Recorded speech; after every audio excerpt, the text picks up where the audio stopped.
أشهد أن لا إله إلا الله وحده لا شريك له وأشهد أن محمدا عبده ورسوله أما بعد فأعوذ بالله من الشيطان الرجيم بسم الله الرحمن الرحيم الحمد لله رب العالمين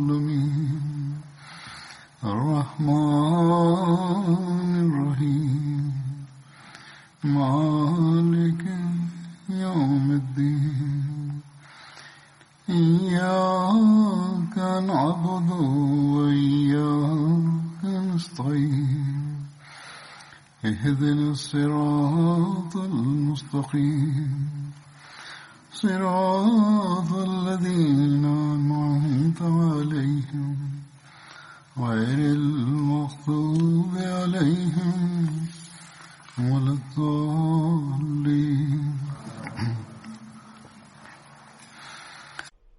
Pas 3 ditësh është 23 marsi, është dita kur Hazrat Mesihu i premtuar alayhi salatu wassalam nisi të pranonte bejtin dhe kështu zyrtarisht u themelua Xhamati Ahmedia bashkë me deklaratën e tij për të qenë Mesihi i premtuar.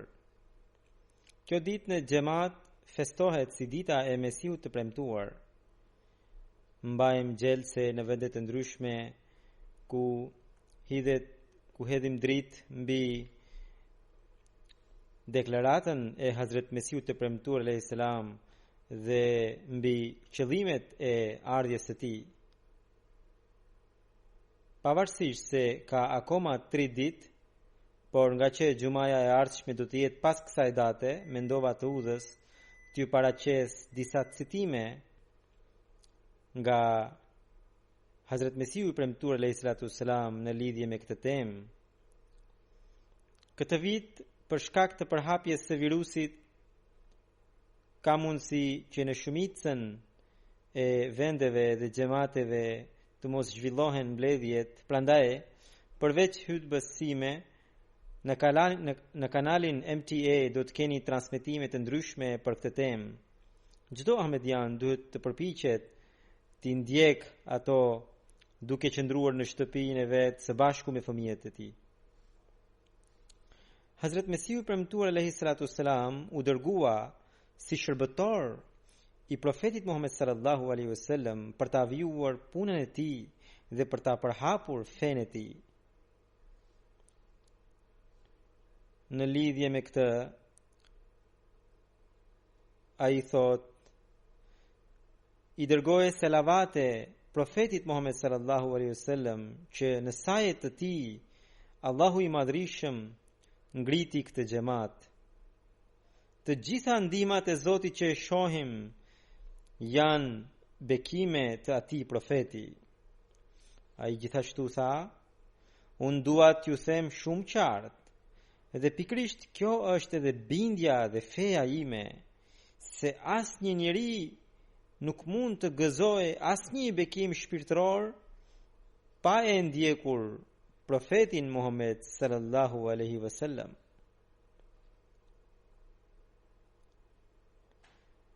Për shkak të bekimit që ai ka përfituar nga profeti Muhammed sallallahu alaihi wasallam, Zoti i Madhrishëm e dërgoi atë për reformën e njerëzve në botë në këtë kohë, për të vendosur edhe një herë madhështinë e Islamit në botë. Ai thot: wa arsalani rabbi li islahil khalq. Zoti më dërgoi mua për të përmirësuar gjendjen e njerëzve.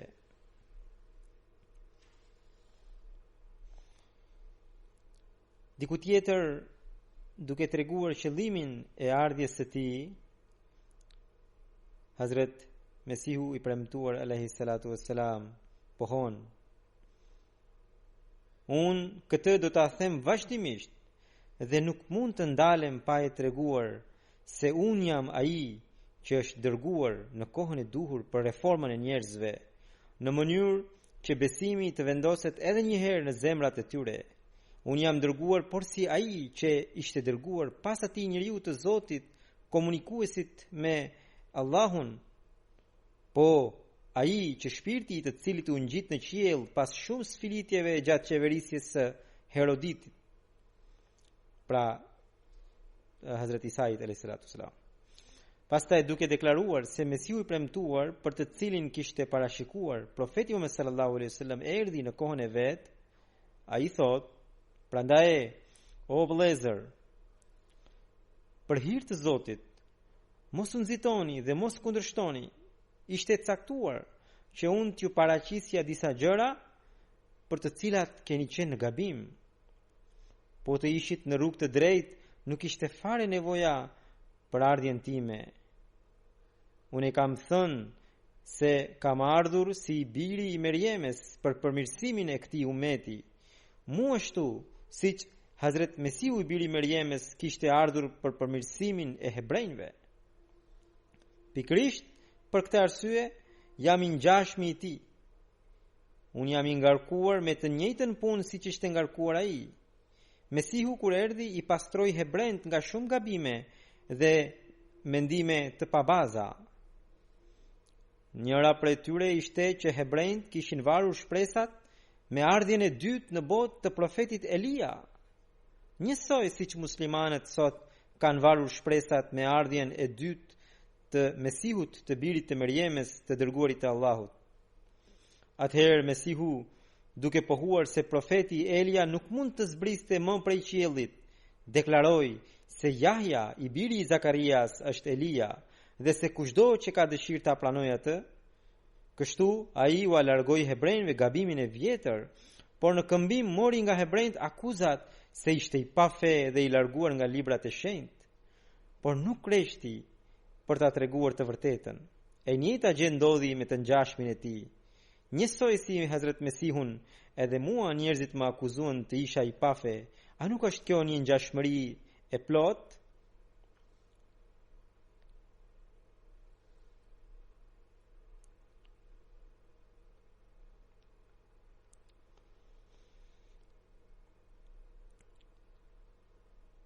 Hazrat Mesihu premtuar alayhi salatu wasalam u tregoi rëndësinë e ardhjes së tij jo vetëm muslimanëve, por popujve të çdo feje.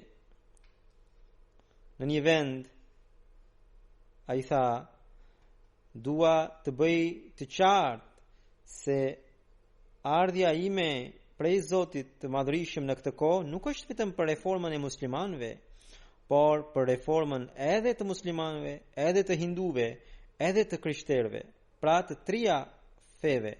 Dhe ashtu siç Zoti më dërgoi si Mesi të premtuar për muslimanët e të krishterët, në të njëjtën mënyrë ai më dërgoi si avatar për hindut.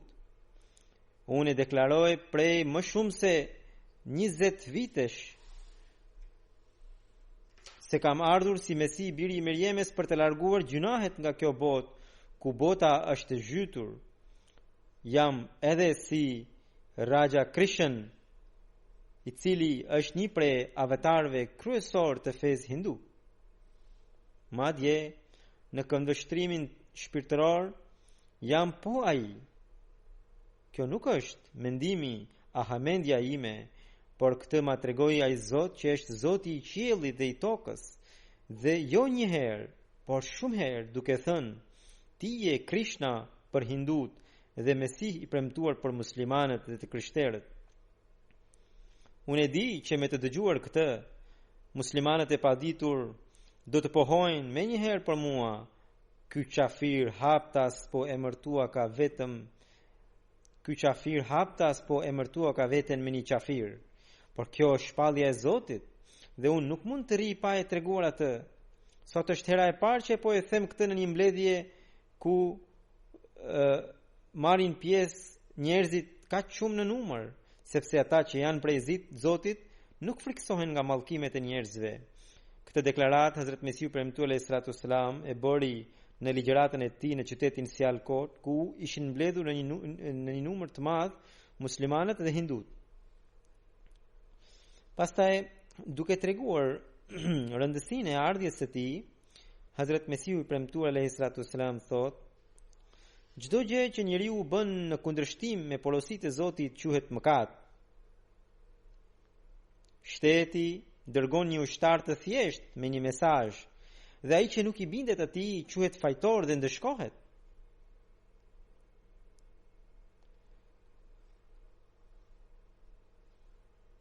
Kështu veprojnë gjyqtarët e kësaj bote. Atëherë imagjinoni çfarë shkelje të rëndë është kur e fyen dhe nënçmon atë që vjen nga gjykatësi i të gjithë gjykatësve. Zoti i Madhrishëm ka shumë sedër. Me urtësinë e tij ai dërgoi një njeri mu në krye të shekullit të prishur, në mënyrë që ai t'i therras njerëzit drejt udhëzimit. Është një mëkat shumë i madh të shkelesh nën këmbë urtësitë e Zotit të Madhrishëm. Mëtej ai thot: mendja e njeriu nuk matet me urtësinë e Zotit të Madhrishëm. Çfarë është njeriu që të pretendojë të kuptojë më shumë se sa urtësia e Zotit? Në këtë kohë urtësia e Zotit është e qartë dhe e pastër. Mesihu premtuar Islam thot: më përpara bëhe nami nëse qoftë një njeri largohe nga feja islame. Pra po thot për kohën e vet. Më përpara bëhe nami nëse qoftë një njeri largohe nga feja islame. Tani Islami po në përkëmbet aq keq, thot, sa që jo një, po 100.000 të larguar janë këtu. Një fe ka që pastër dhe shenjë si feja islame u sulmua fuqishëm. Botohen libra me qindra mira të nxirë me sharjet ndaj profetit sallallahu alaihi wasallam. Disa revista të kësaj natyre botohen me miliona kopje. Nëse do të grumbullonim gjithçka që shkruhet kundër Islamit, do të bëhej një mal i lartë. Nga ana tjetër, muslimanët janë bërë të tillë sikur nuk kanë jetë dhe sikur të kenë vdekur që të gjithë. Çfarë do të ndodh në këtë situatë nëse edhe Zoti do të heshtë? Një sulm i Zotit është i barabartë me më shumë se 1000 sulme të njeriut, dhe vetëm me atë sulm ai mund ta shquajë fenë e tij gjithkund. Të krishterët trumbetojnë prej 19 shekush se Isa i është Zoti. Feja e tyre vetëm po përhape dhe muslimanët po i ndihmojnë akoma më shumë. Arma kryesore e të krishterëve është që Mesihu është i gjallë dhe profeti juaj sallallahu alaihi wasallam ka vdekur. Pastaj Mesihu ibn Islam thot: Lord Bishopi në Lahore në një turm të madhe pikrisht këtë argumente paraqiti. Asnjë musliman nuk kishte mundësi t'i përgjigjë atij, por aty ishte i pranishëm mufti Muhammad Sadiku, një nga anëtarët e xhamatit ton. Ai u ngrit dhe provoi me argumente nga Kurani, nga hadithet, nga historia dhe nga Bibla se Hazrat Isai ka ndruar jetë dhe se profeti ynë Muhammad sallallahu alaihi wasallam është i gjallë, sepse në Islam gjithmonë ka pasur njerëz të cilët përfituan nga bekimi i tij dhe treguan mrekulli dhe ngjarje të jashtëzakonshme. Atëherë ai nuk kishte të jepte asnjë kundërpërgjigje. Hazrat Mesihu premtuar Islam vijon, një herë u dhash një njoftim të krishterëve në qytetin Ludhiana, duke u thënë se ne dhe ju nuk kemi shumë ndarje, mjafton të pranoni një gjë të vogël se Isa ka ndruar jetë dhe se ai nuk shkoi në qiell. Çfarë do të ndodh? Ata u tronditën dhe thanë: po të pranojmë se Isai ka vdekur dhe nuk ka shkuar në qiell, sot nuk do të mbetet asnjë i krishterë në botë. Shkoni, Zoti është i gjithdijshëm dhe i urtë. Ai zgjodhi një metodë që e mund armikun. Përse muslimanët e kundërshtojnë këtë? Vallë, Isai a ishte më i madh se profeti Muhammed sallallahu alaihi wasallam? Unë u them, nëse keni grindje me mua, mos e kaloni kufirin dhe mos e bëni atë që e dëmton fenë islame. Zoti i Madhrishëm nuk e zgjedh një metodë të dobët dhe ju, pa pasur këtë metodë, pra atë të vdekjes së Hazrat Isait, nuk mund ta thyeni dot kryqin. Në një libër tjetër, Hazrat Mesihu premtuar Islam thot: detyra që më ka caktuar Zoti mua është që të largoj zhulin e krijuar në lidhje mes Zotit dhe njerëzve dhe ta rivendos atë duke e zëvendësuar me dashurinë dhe sinqeritetin. të shfaq të vërtetën duke u dhënë fund luftrave fetare dhe duke vendosur themelin e pajtimit. Ti tregoj botës ato vërtetësi fetare të cilat janë bërë të fsheta, të tregoj shembullin e spiritualitetit që u gropos poshtë errësirave të nefsit, të tregoj jo thjesht me fjalë, por me përvojë ato fuqi të Zotit që mund të hynë te njeriu dhe që arrihen përmes përqendrimit dhe lutjes. Dhe mbi të gjitha, të mbjell edhe një herë mes njerëzve njëshmërinë e pastër dhe të shëndritshëm që gjendet larg çdo lloj shirku dhe që tani është e zhdukur nga bota. Hazrat Mesihu premtues selam vijon, e gjithë kjo nuk do të bëhet me forcën time, por me forcën e atij Zoti që është Zoti i qiejve dhe i tokës. Unë shoh që nga njëra anë Zoti me dorën e vet më edukoi, më bekoi me shpalljen e tij dhe më dha një vrull kaq të madh që të ngrihem për reforma të tilla, dhe nga ana tjetër ai përgatiti edhe zemra të tjerë që janë të gatshme për të më ndjekur mua. Unë shoh që kur Zoti më dërgoi duke caktuar për njerëzit e gjithë botës, bota ka filluar të ketë një revolucion. Kjo është një pjesë nga ligjërata e tij që u mbajt në Lahore. Pastaj, duke treguar se Zoti i Madhërisëm dërgon mëshirën e tij dhe shpëton robërit e tij duke dërguar një të dërguar reformator ose një rob të zgjedhur të tij, Hazrat Mesihu premtues selam thot: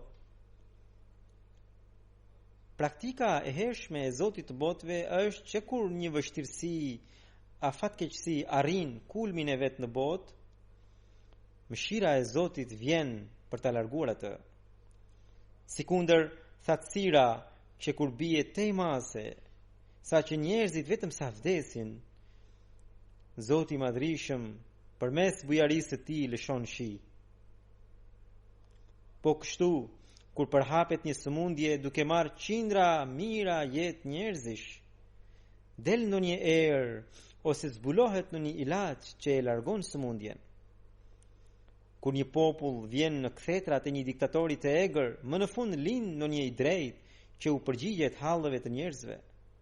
Në të njëjtën mënyrë, kur njerëzit harrojnë rrugën e Zotit, kur braktisin adhurimin e Zotit dhe njëshmërinë e tij, Zoti i Madhërisëm vetë i jep dritë të përsosur ndonjë robi të tij, e bekon atë me fjalën, shpalljen dhe komunikimin e tij dhe e dërgon atë për udhëzimin e njerëzve, në mënyrë që ai ta ndreqë gjithë lëmshin e krijuar. Sekreti në këtë praktikë të Zotit është që ai, që është mbajtësi i gjithësisë, vendosësi i botës dhe jeta dhe mbijetesa e botës varen pikërisht nga mbështetja e tij, nuk dëshiron të privojë krijesat nga bekimet e tij, dhe ai as nuk qëndron i papunë duke e lënë botën të shkatërrohet.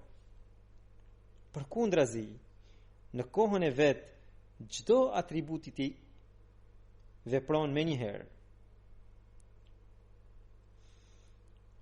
Në një vend tjetër, Hazrat Mesihu premtues selam thot: shumë i bekuar, shumë fatlum është ai që ka zemrën të pastër dhe kërkon të shfaqet madhështia dhe nderi i Allahut të Madhërisëm. Sepse Allahu i Madhërisëm e zgjedh atë mbi të tjerët. Ata që më kundërshtojnë mua, gjykimi mes nesh dhe atyre është tek Allahu i Madhërisëm.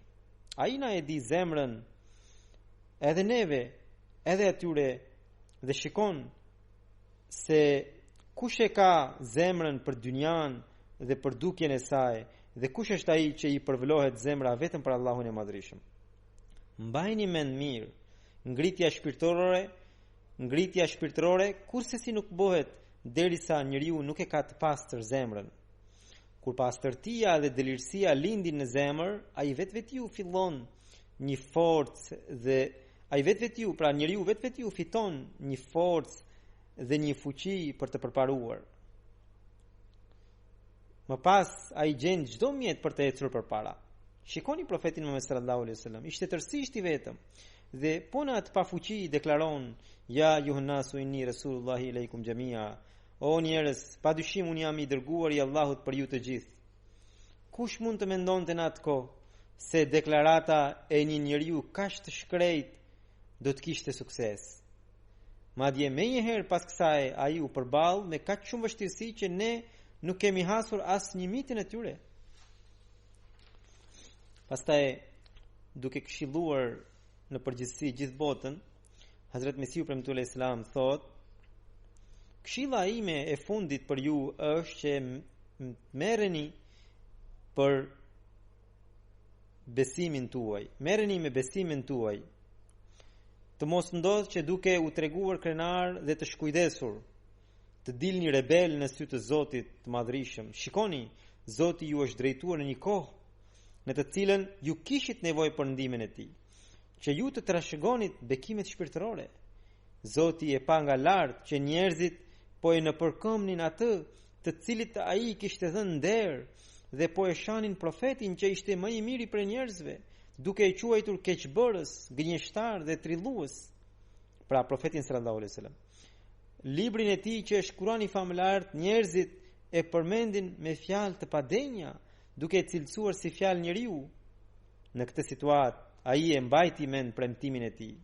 I njëjti premtim që ai përmend në ajetin Inna nahnu nazzalna dhikra wa inna lahu lahafizun, do të thënë sigurisht ne kemi zbritur këtë Kur'an edhe ne vetë do ta mbrojmë atë. Prandaj sot është koha e përmbushjes së pikërisht këtij premtimi. Ai ka provuar përpara jush me sulme shumë të ashpra dhe me gjithë farshenjash se ky xhamat që u ngrit është xhamati i tij. Vallë, syt tuaj a kanë parë më përpara shenjat kaq të forta e vendimtare të Zotit të Madhrishëm që keni parë tani? Për ju, Zoti luftoi si një mundës me popujt e tjerë dhe arriti fitoren mbi ta. Shikoni, a nuk ishte një mundje puna e Athemit? Kërkojeni sot, ku është Athemi? Dëgjoni, ai është në dhe. Ai u la i lirë për pak ditë mu sipas kushteve që janë treguar në profetësi, pra në shpalljen e Zotit, dhe përsëri sipas shpalljes u ndëshkua me vdekje. Mundja e dytë ishte puna e Lekramit. Mendoni pak se si Zoti i Madhrishëm doli triumfues edhe në këtë mundje.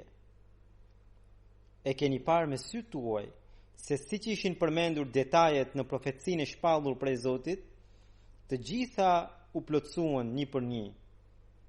Shenja e llahtërisë së Zotit e futi një popull të tërë në zi të madhe. Vallë, a keni parë më përpara që të ndodhë një shenjë kaq madhështore e Zotit mes jush dhe para syve tuaj?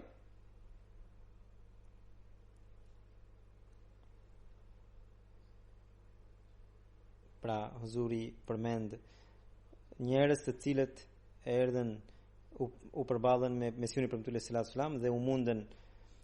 Thot Mesiu premtues sallallahu alajhi wasallam: "Prandaj o bijtë e muslimanëve, mos i fyni punët e Zotit Madhrishëm." Mundja e tretë ishte puna e mbledhjes së madhe të feve. Shikoni se si Zoti i Madhrishëm e dalloi Islamin dhe ju shfaqi shenjën e tij duke i treguar para kohe robit të vet që pikërisht tema e tij do të mbizotronte. Dhe pikërisht kështu e realizoi. I futi në habi gjithë audiencën përmes ndikimit të bekuar të kësaj teme. Vallë, kjo a ishte puna e Zotit apo e dikujt tjetër?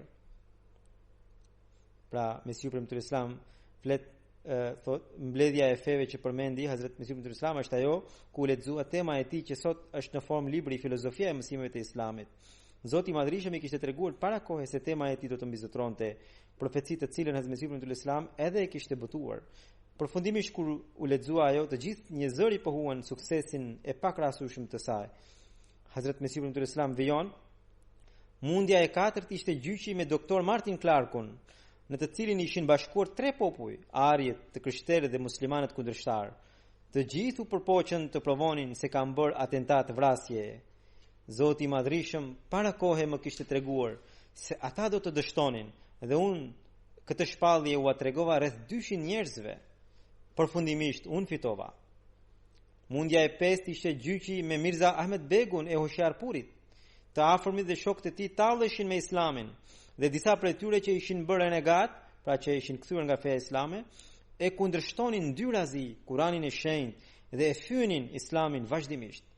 Më kërkonin mua t'u tregoja në një shenjë të vërtetësisë së Islamit dhe këtë gjë e publikonin përmes njoftimeve në gazeta. Atëherë Zoti u dha shenjën duke thënë: Ahmed Begu do të shohë disa vdekje të afërmëve të vet dhe disa fatkeqësi të tjera e më pas brenda 3 vjetësh do të vdesë edhe vet. Edhe pikërisht kështu ndodhi. Ai vdiq brenda afatit në mënyrë që njerëzit të kuptonin se çdo shkelje e ka një ndëshkim.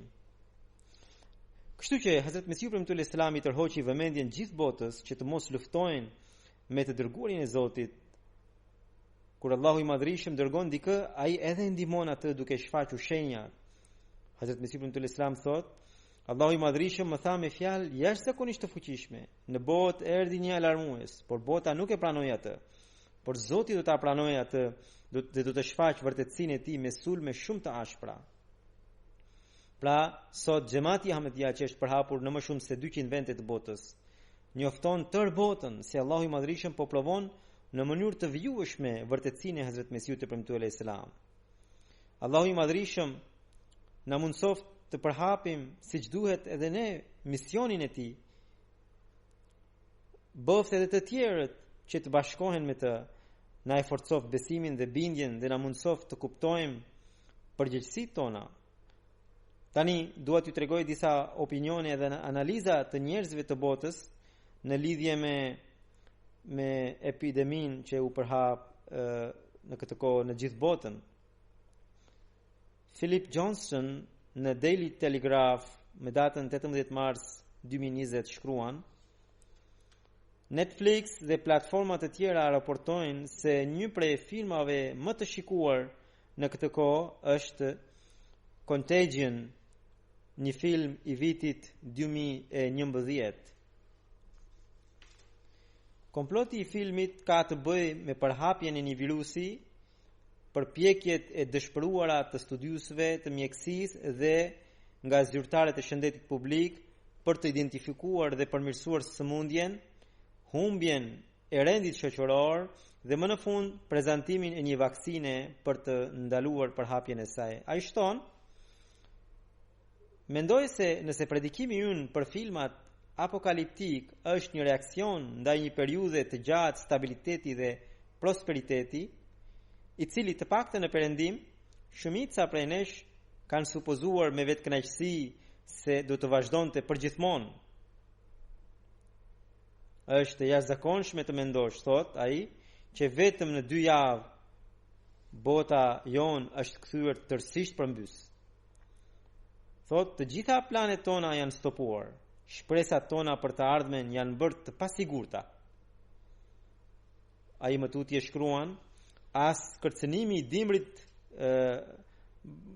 bërthamor gjatë luftës së ftohtë dhe as ndikimi i krizave të ndryshme ekonomike, përfshirë edhe ato më të fundit, nuk ishte diçka e tillë. Edhe gjatë luftës së fundit, këtu thot ai, njerëzit dilnin në teatr dhe kinema, në restorante dhe kafene, në klube dhe pube. Pra, ata kishin diçka të paktën me të cilën ata kalonin kohë, por ne, thot ai, nuk mund të bëjmë asgjë sot.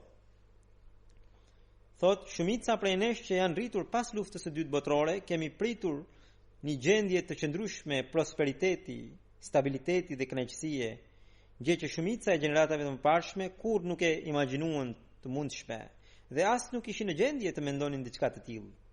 Mëtej ai thot, shpresa është se shkenca do të vijë në shpëtim me një vaksinë ose kur, dhe mbasi do të vijë. Përpjekjet filluan sot në Seattle mbi vullnetarët njerëzor, duke anashkaluar testimin e zakonshëm të kafshëve për shkak të urgjencës.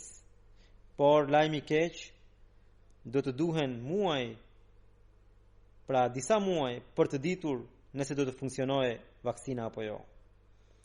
Më pas ai shkruan, studiuesit australian thonë se ata kanë gjetur një kur për virusin dhe shpresojnë të fillojnë një gjykim mbarkombëtar deri në fund të muajit.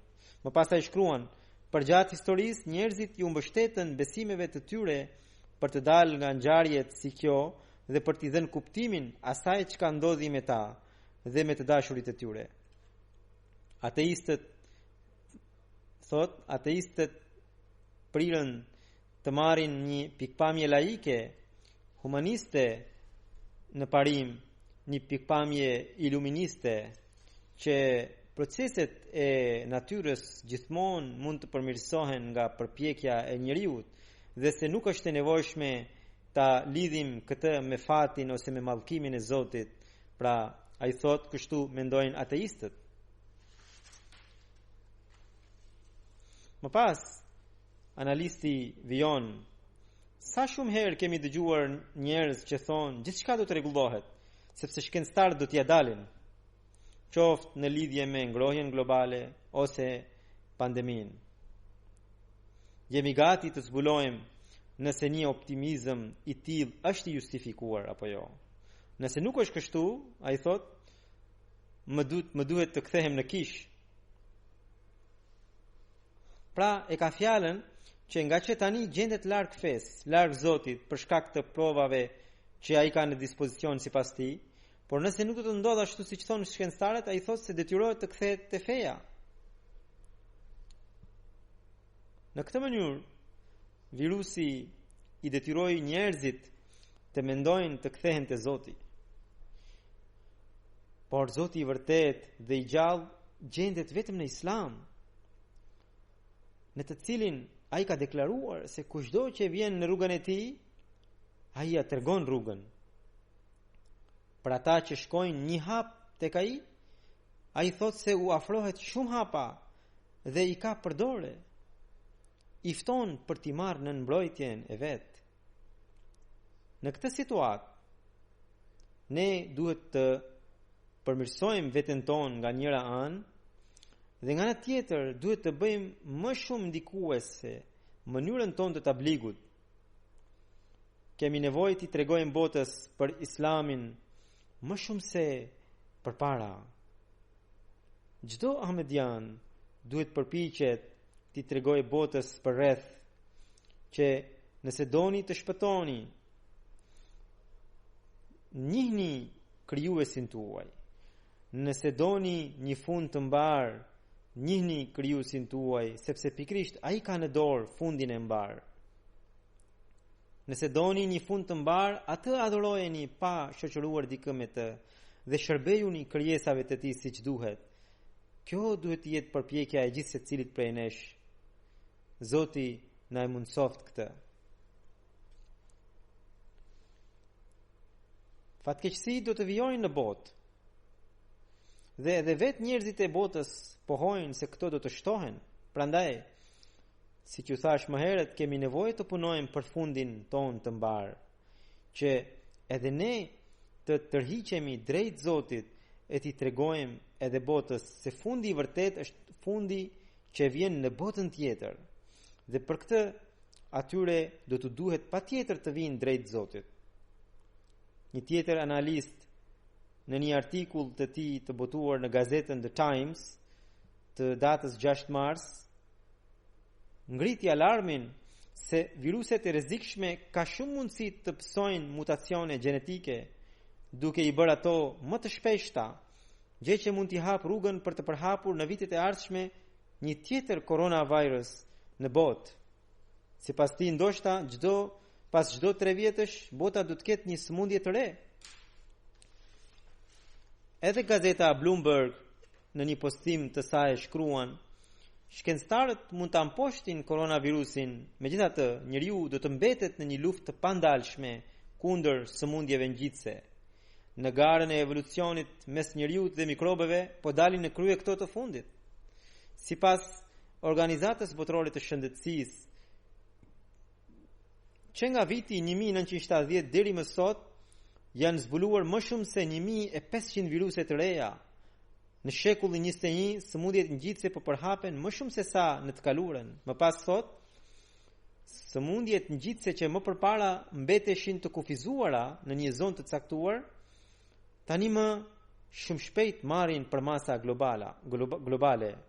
Pra ka shumë të tilla që nuk mund të zgjatem këtu, por ajo që dua të theksoj se kemi nevojë të përqendrohemi për fundin e mbar, dhe për këtë është e domosdoshme të forcojmë kontaktin ton me Zotin e Madhrishëm. Allahu na e mundsoft këtë.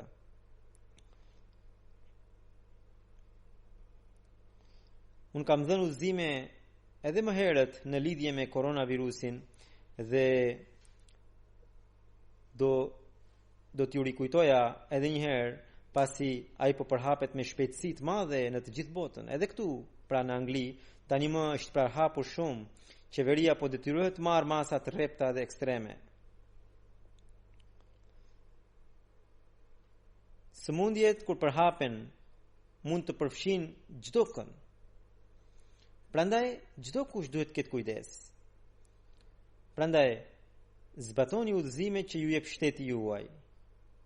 Njerëzit e mushuar, të sëmurët, ose ata që kanë ndonjë sëmundje që u ul imunitetin, duhet të kujdesen jashtëzakonisht shumë për veten e tyre.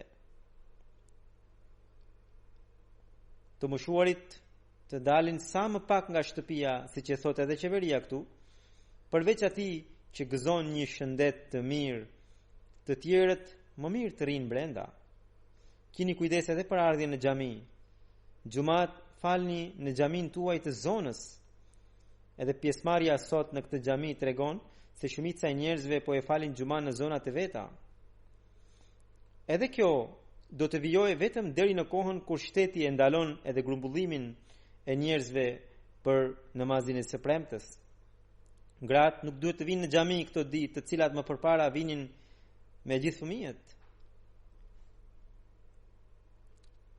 Mjekët këshillojnë të bëni edhe gjumin e mjaftueshëm për të arritur imunitetin. Prandaj, flini mjaftueshëm këto ditë edhe vetë, edhe fëmijët tuaj të flejnë mjaftueshëm. Për të rriturit është e nevojshme të flejnë deri në 7 orë, ose kurse fëmijët deri në 10 orë. Kushtojini rëndësi kësaj gjëje. Mos rini zgjuar deri në mesnat duke parë televizor, që ta humni edhe namazin e sabahut e pastaj të zgjoheni pa bërë gjumin e plot për të shkuar në punë. Kjo rutinë ju mban të lodhur gjithë ditën dhe ju fizikisht jeni të dobët në këtë gjendje dhe në këtë gjendje ju sulmojnë sëmundjet. Edukoni fëmijët të bëjnë shprehi, të flejnë herët e të zgjohen herët. Natyrisht, pasi ta plotësojnë gjumin e tyre të përcaktuar. Gjithashtu, ruhuni nga ushqimet e jashtme, pra junk food, edhe ato sjellin sëmundje, sidomos këto patatina e tjera që njerëzit u japin fëmijëve të tyre, kanë disa konservues që janë të rrezikshme për shëndetin e tyre. Këto ngadal e dobësojnë shëndetin e njerëzit. Duhet të ruheni nga këto ushqime. Këto ditë mjekët gjithashtu këshillojnë të pini ujë her pas here. Pas çdo një ore ose pas çdo gjysmë ore të pini 1 ose 2 glënk ujë. Edhe kjo është një metodë për t'ju shmangur sëmundjes. Duart duhet i lani shpesh, edhe nëse nuk gjeni dezinfektues duarsh, lajni me ujë e sapun. Dhe siç u kam thënë edhe më herët, që ata që marrin abdes të paktën 5 herë, vetvetiu kanë një vëmendje për pastrimin e duarve. Për të shtitjen ju kam thënë edhe më përpara, jo vetëm në xhami, por edhe jashtë, madje edhe në shtëpi, vendosni shami ose fasolet përpara se të shtisni, ose siç thonë mjekët, vendosni bryllin në mënyrë që të mos përkatni pikat përreth. Sidoqoftë, pastërtia është e domosdoshme. Prandaj duhet të kujdeseni shumë për këtë. Por arma përfundimtare është lutja. Lutuni që Zoti të na mbrojë të gjithë ne nga e keqja e kësaj sëmundjeje. Lutuni edhe për ata ahmedian të cilët për një arsye apo tjetër u përfshin në këtë sëmundje, ose mjekët dyshojnë se ata janë me koronavirus, ose qoftë me ndonjë sëmundje tjetër. Lutuni edhe për ta, siç ju thash, edhe për shkak të sëmundjeve të tjera që mund të ketë njeriu, e sulmon virusi. Prandaj lutuni edhe për ta që Zoti t'i ruaj. Në përgjithësi, lutuni për të gjithë që Allahu i Madhërisht ta shpëtojë botën nga kjo pandemi. Ata që janë të sëmur t'i shërojë plotësisht dhe çdo ahmediani t'i jap shërimin dhe bashkë me të t'ia forcojë besimin dhe bindjen.